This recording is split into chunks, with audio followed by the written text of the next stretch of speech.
Hello, मेरा नाम है कुलप्रीत सिंह और मैं हूं आपका फाइनेंशियल एडवाइजर। मैंने पहले वीडियोस बनाए हैं सिस्टमैटिक इन्वेस्टमेंट प्लान पे, सिस्टमैटिक विड्रॉल प्लान पे, मगर मुझे एक बड़ी हैरानी की बात हुई। एक कस्टमर आगे मुझसे पूछते हैं एसआईपी होता क्या है, एसआईपी में पैसे इन्वेस्ट करवा दो। तो मैं आज ये वीडियो सिर्फ इसलिए बना रहा हूँ उन लोगों के लिए जिनको ये बेसिक नॉलेज चाहिए कि एसआईपी कोई इन्वेस्टमेंट नहीं है। एसआईपी एक टूल है जिसके थ्रू आप म्यूचुअल फंड्स में इन्वेस्ट कर सकते हैं मंथली बॉन्ड। तो हम इसके बारे में आज वीडियो बना रहे हैं। पूरा वीडियो एंड तक देखिएगा, मैं आपको सारे क्वेश्चंस के आंसर देने की कोशिश कर रहा हूँ। सबसे पहला क्वेश्चन है व्हाट इज एसआईपी। कोई भी इन्वेस्टर ये जानना चाहता है एसआईपी क्या होता है। तो एसआईपी की सबसे पहले फुल फॉर्म बता देता हूँ, सिस्टमैटिक इन्वेस्टमेंट प्लान। मतलब है कि आप सिस्टमैटिकली एक चीज में इन्वेस्ट कर रहे हैं, किसी एक चीज में इन्वेस्टमेंट डाल रहे हैं अपनी। अगर मैं इसको कंपेयर करूं किसी और प्रोडक्ट के साथ तो इसका सबसे पास का कंपैरिजन है रिकरिंग डिपॉजिट, जो कि बैंक्स में भी होता है, पोस्ट ऑफिस में भी होता है। उसमें क्या होता है, आप हर महीने एक फिक्स रेट ऑफ इंटरेस्ट पे अपने पैसे देते रहते हैं और एक टेन्योर के बाद मैच्योरिटी पे उस पे पैसे ले लेते हैं। सिस्टमैटिक प्लान में थोड़ा सा डिफरेंस है। इसमें क्या होता है, आप हर महीने यूनिट्स खरीद, आप सिस्टमैटिकली एक फिक्स अमाउंट के मान लेते हैं कि 5,000 रुपए हर महीने आप दे रहे हैं, तो 5,000 रुपए के आप एक फंड के यूनिट्स खरीद रहे हैं। अलग अलग एनएवी के ऊपर आप यूनिट्स बाय कर रहे हैं। किसी महीने आपने ज्यादा यूनिट्स बाय किए जब एनएवी नीचे है, और किसी महीने आपने कम यूनिट्स बाय किए जब एनएवी ऊपर है। फ्लक्चुएशन का बेनिफिट एसआईपी में ज्यादा मिलता है। अगर किसी मंथ मार्केट डाउन है और उस मंथ में आपकी इन्वेस्टमेंट और एसआईपी हिट करती है तो आपको ज्यादा यूनिट्स मिल गए, यहाँ पर आपको बेनिफिट होता है। तो अब क्वेश्चन ये आ जाता है सबसे पहला जो कस्टमर पूछ रहे हैं व्हाट इज एसआईपी। तो ये मैंने आपको एक्सप्लेन किया, एसआईपी कोई प्रोडक्ट नहीं है, एसआईपी कोई इन्वेस्टमेंट प्रोडक्ट नहीं है, ये एक तरीका है रेगुलरली इन्वेस्ट करने। एक इन्वेस्टर ने मुझसे पूछा कि ये तो बड़े लोगों के काम है एसआईपी चलाना, तो मैं आपको बताऊं 500 रुपए महीने से एसआईपी चल सकती है। कई फंड्स हैं, आप 500 रुपए महीने के ले सकते हैं। और साथ में आप ये भी कर सकते हैं, आप ये मत सोचिए कि मेरे को 2,000 रुपए इन्वेस्ट करने तो मैं एक ही फंड में इन्वेस्ट करूं। नहीं, आप 500 रुपए के 4 अलग अलग टाइप ऑफ फंड्स भी ले सकते। तो एसआईपी सिर्फ बड़े इन्वेस्टर्स के लिए नहीं है, ये एक्चुअली उल्टा है, ये एक्यूमुलेशन करने के लिए है। अब मैं यहाँ पे ये बता दूं, क्लियर कर दूं कि बड़े इन्वेस्टर्स भी एसआईपी में इन्वेस्ट करते हैं और वो अपने बजट के हिसाब से इन्वेस्ट करते हैं। इसके बाद क्वेश्चन ये आता है आप एसआईपी में टाइमिंग के हिसाब से पैसा इन्वेस्ट करेंगे, ऐसा पॉसिबल नहीं है। एसआईपी का मतलब है सिस्टमैटिकली इन्वेस्ट करना, डिसिप्लिन वे में इन्वेस्ट करना, इसमें कोई टाइमिंग देखने की जरूरत नहीं है।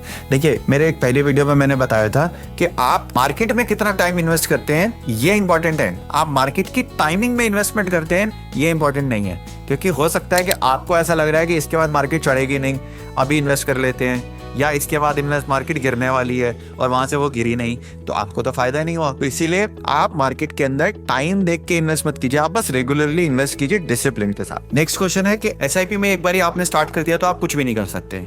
सबसे ज्यादा फ्लेक्सिबिलिटी ही एसआईपी में है। रेकरिंग डिपॉजिट में अगर आप एक बार स्टार्ट कर देते हैं रेकरिंग डिपॉजिट, तो जिस रेट ऑफ इंटरेस्ट के ऊपर हमने स्टार्ट किया वहीं पे रहेंगे, जिस बैंक के साथ स्टार्ट किया आप वहीं पे रहेंगे, अब उनको छोड़ नहीं सकते। बट एसआईपी में ऐसा नहीं है। मान लीजिए कि आपने 2 महीने के लिए एसआईपी में पैसा डाला और आपको लगा कि नहीं मुझे इस फंड में नहीं डालना है, आप उसको वहीं पर स्टॉप कर सकते हैं, आप दूसरा फंड चूज कर सकते हैं। अच्छा, ये तो एक ऑप्शन हुआ कि फंड डिफरेंट कर दिया। अब आपने एसआईपी में डाला 10,000 रुपये पर मंथ, आपको लगा यार 10,000 तो कम कर दिया, मुझे 15 करना था, आप उसके अगले महीने से 5,000 रुपये और ऐड कर सकते हैं। अब आपको 6 महीने बाद ऐसा लग रहा है कि फंड ज्यादा जा रहा है हर महीने का, मुझे 7,500 रुपये कम करना है, आप 7,500 रुपया स्टॉप कर सकते हैं एसआईपी में। आप कभी भी एसआईपी को पॉज कर सकते हैं, एसआईपी को स्टॉप कर सकते हैं और एसआईपी को रीस्टार्ट कर सकते हैं। यहाँ पर एक और पॉइंट मैं आपको बताना चाहता हूँ, आप एसआईपी को परपेचुअल ले सकते हैं। परपेचुअल मतलब कि आप अगले 25, 30 साल, 40 साल के लिए भी ले सकते हैं, उसमें टेन्योर की प्रॉब्लम नहीं है। बट आप उसको कभी भी बंद भी कर सकते हैं। आप मान लीजिए कि आपने 30 साल का एसआईपी का मैंडेट देते हैं, मगर आप उसको 3 साल बाद बंद करना चाहते हैं, आप कर सकते हैं। ये फ्लेक्सिबिलिटी एसआईपी में है, तो एसआईपी बहुत फ्लेक्सिबल है। इसका आंसर ये है। या एक क्वेश्चन आया कि एसआईपी में कितनी गारंटीड रिटर्न मिल जाएगी, तो अगर आप मुझसे पूछेंगे तो मैं तो बोलूंगा जी कुछ भी नहीं मिलेगी, मैं गारंटी नहीं दूंगा और इवन मार्केट आपको गारंटी नहीं दे सकती है। कंपैरेटिवली सेफ हो सकता है। देखिए, आप लमसम पैसे डालते हैं, मान लीजिए कि आपने 10 रुपीज के एनएवी पे लमसम पैसे डाले और 1 साल बाद या 2 साल बाद वो एनएवी 9.5 रुपए पर आ गई और नीचे भी गई थी, मगर वापस रिकवर करके 9.5 रुपए पर आ गई, तो आपको 50 पैसे का फिर भी लॉस हो रहा है। बट यही आपने वो एसआईपी के थ्रू करा होता और वो एनएवी 10 रुपए से 7 रुपए जाकर वापस 9, 9.5 रुपए पर आती है, तो आपकी जो एवरेज बाइंग है वो नीचे होगी, वो कम है, और इसका मतलब आप प्रॉफिट कमा सकते साल 2 साल में भी। तो एसआईपी आपको गारंटी नहीं दे सकती पॉजिटिव रिटर्न का, मगर चांसेस ज्यादा है एसआईपी। एसआईपी सिर्फ इक्विटी फंड्स के लिए होती है, ये क्वेश्चन है तो ये भी गलत है। देखिए, आप एसआईपी किसी भी टाइप ऑफ फंड में कर सकते हैं, इक्विटी, डेट, हाइब्रिड, इंडेक्स, किसी भी टाइप के फंड में आप एसआईपी चला सकते हैं और जितना टेन्योर आप चाहे उतना चला सकते हैं। आपके गोल के हिसाब से आप कितना रिस्क ले सकते हैं उसके हिसाब से आपको एसआईपी में इन्वेस्ट करना चाहिए। नेक्स्ट क्वेश्चन है SIP are only for long term goals. देखिए, SIP specifically long term goals के लिए नहीं है, ऐसा नहीं बोल सकते कि सिर्फ लॉन्ग टर्म गोल्स के लिए। अगर आपका गोल 2 साल 3 साल का है और आपको लग रहा है कि आप लो रिस्क पर लेकर इन्वेस्ट करना चाहते हैं तो आप हाइब्रिड फंड्स के SIP ले सकते हैं। थोड़ा लोअर रिस्क रहेगा, थोड़ी कम रिटर्न रहेगी, बट आप 2-3 साल बाद भी उसमें से एक्यूमुलेशन करके पैसा कमा सकते हैं, बट प्रॉफिट ले सकते हैं। बट अगर आपको लगता है कि नहीं, आप मेरे को अगले 10 साल तक पैसे की जरूरत नहीं पड़ेगी और मैं हर महीने दे सकता, तो आप बढ़ा सकते हैं, आप इतना टाइम दे सकते हैं। अगर आपको मान लेते हैं फॉर एग्जाम्पल आपको साल में वेकेशन पर जाना है, एक बार आप चाहते हैं कि मुझे 12 महीने के लिए इन्वेस्ट करना है। कई लोग तो ऐसे हैं जो अपनी हेल्थ इंश्योरेंस का प्रीमियम भरने के लिए SIP में इन्वेस्ट करते हैं। तो आप हर महीने एक अमाउंट इन्वेस्ट करते हैं, हाइब्रिड फंड में ले लेते हैं या डेट फंड में ले लेते हैं जिसमें रिस्क बहुत कम होता है। तो आप उसमें एक्यूमुलेट करते हैं और उसमें एक्यूमुलेशन पे जब आपको जरूरत पड़ती है आप उस टाइम पे विड्रॉ कर लेते हैं। तो आप उस तरीके से भी इसको यूज कर सकते हैं। SIP सिर्फ यंग लोगों के लिए होती है, ये गलत क्वेश्चन है। SIP किसी भी एज में कर सकते हैं। अगर आपके पास मंथली इनफ्लो है किसी भी सोर्स से और आप उसको एक्यूमुलेट करना चाहते हैं तो आप अपना रिस्क एपेटाइट के हिसाब से फंड चूज कीजिए और उसमें SIP चलाइए। SIP में कोई चार्ज नहीं होता है, ये क्वेश्चन है अगर आपका, तो गलत है, क्योंकि SIP में भी वही चार्ज होता है जो एक फंड का होता है, जिसको बोलते हैं expense ratio. Expense ratios normally range करते हैं 25-30 पैसे से लेकर, ETFs में तो और भी कम होता है, 25-30 पैसे से लेकर 1.80 तक चले जाते हैं एक्सपेंस रेशियोज, और आप वेरी करते हैं फंड टू फंड, तो वो NAV में एडजस्ट हो जाता है। ये जो एक्सपेंस रेशियो है ये NAV में एडजस्टेड ही होता है। आपको NAV देखेंगे तो आपको पता नहीं चलेगा कि एक्सपेंस रेशियो कितना एडजस्ट हुआ है, बट एक्सपेंस रेशियो बताना जरूरी होता है। तो SIP फ्री ऑफ चार्ज नहीं होती है, उसमें फंड मैनेजर को कुछ ना कुछ चार्ज लेना पड़ता है। अगर आपका ये क्वेश्चन है कि आपको SIP डेली ट्रैक करनी है तो गलत है। मैं तो ये बोलता हूँ कि अगर आप शेयर मार्केट में इन्वेस्टर हैं और आप सिर्फ इन्वेस्ट करते हैं, आप ट्रेड नहीं करते हैं, तो आपको डेली तो शेयर मार्केट को भी ट्रैक करने की जरूरत नहीं है। आप इन्वेस्ट कीजिए, स्टॉक्स में पैसे डालिए, फिर नेक्स्ट टाइम जब आपके पास पैसा आए आप उसमें और डालिए। SIP भी वैसे ही है,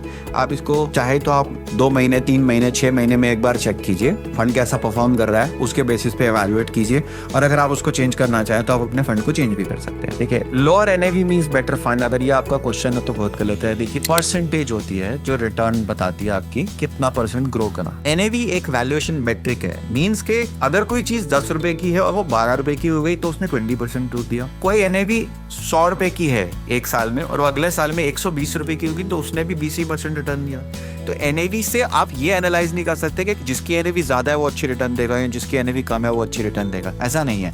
आप लोअर NAV पे भी इन्वेस्ट करके प्रॉफिट कमा सकते हैं, हायर NAV पे भी इन्वेस्ट करके प्रॉफिट कमा सकते हैं, क्योंकि NAV सिर्फ एक मेट्रिक है वैल्यूएशन का। एक क्वेश्चन और है जिसमें mutual funds are only for experts.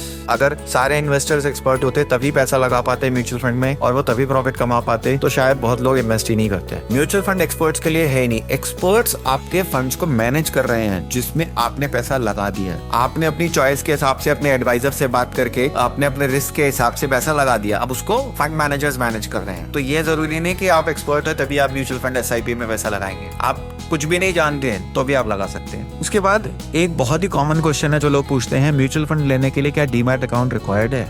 नहीं, म्यूचुअल फंड लेने के लिए डीमैट अकाउंट रिक्वायर्ड नहीं है। आप डीमैट अकाउंट अगर आपके पास है तो भी आप म्यूचुअल फंड ले सकते हैं, आप विदाउट डीमैट अकाउंट भी म्यूचुअल फंड ले सकते हैं। आपका बस एक KYC बना हुआ होना चाहिए म्यूचुअल फंड के अंदर। किसी भी फंड हाउस में आप अपना KYC बना लेते हैं तो आप किसी और फंड हाउस में भी पैसा इन्वेस्ट कर सकते हैं। अब ये क्वेश्चन आ गया, अगर आपने पूछा कि हम किससे बात करें या कहाँ से पता करें, कौन सी ऑफिशियल बॉडी है जिससे ये पता चलता है। लोगों को ये नहीं पता कि म्यूचुअल फंड्स के लिए ऑफिशियल बॉडी कौन सी है। जैसे बैंक्स के लिए RBI है, वैसे म्यूचुअल फंड्स के लिए SEBI है, और SEBI से भी ज्यादा अगर आपको म्यूचुअल फंड्स के ही बारे में पता करना है सिर्फ स्पेसिफिकली तो है AMFI, association of mutual funds in India. AMFI की वेबसाइट पर जाकर आप बहुत सारी चीजों के बारे में पता कर सकते हैं। इसके बाद एक क्वेश्चन है, कहाँ से आपको रिलायबल इंफॉर्मेशन मिलेगी? ये सबसे इंपॉर्टेंट क्वेश्चन है। देखिए, रिलायबल इंफॉर्मेशन आप या तो न्यूज देखिए, खुद से एनालाइज कीजिए, सारी चीजें खुद से स्टडी कीजिए, पोर्टल्स चेक कीजिए, बड़े बड़े पोर्टल्स है, इकोनॉमिक टाइम्स है, वैल्यू सर्च है, मनी कंट्रोल है, मॉर्निंग स्टार है, बहुत सारे ऐसे पोर्टल्स है जिनमें आप चेक कर सकते हैं। दूसरा, आप अपने किसी अच्छे फाइनेंशियल एडवाइजर के साथ इस बारे में डिस्कशन कीजिए, इनको थोड़ा बहुत एक्सपीरियंस हो, आप उनसे बात कीजिए, वो आपको एडवाइस करेंगे और आप इसमें पैसे लगा सकते हैं। तो फाइनली मैं ये कहना चाहता हूँ कि SIPs आप कभी भी किसी भी टाइम पे 18 साल की उम्र से लेकर आगे किसी भी एज तक चला सकते हैं। आपको SIP के लिए एक्सपर्ट होने की जरूरत नहीं है। आप किसी अच्छे फाइनेंशियल एडवाइजर से मिलिए, अपना रिस्क बताइए, अपना एपेटाइट बताइए कि आप कितना रिस्क ले सकते हो और कितने टाइम के लिए लगा सकते हैं, और आप अपनी इन्वेस्टमेंट जर्नी शुरू कीजिए। थैंक यू सो मच, आपने ये वीडियो देखा। ये उनके साथ शेयर कीजिए जिनको SIP की बेसिक डिटेल्स जानना चाहते हैं, जो बेसिक नॉलेज लेना चाहते हैं, और लाइक, शेयर और सब्सक्राइब जरूर कीजिए। Thank you.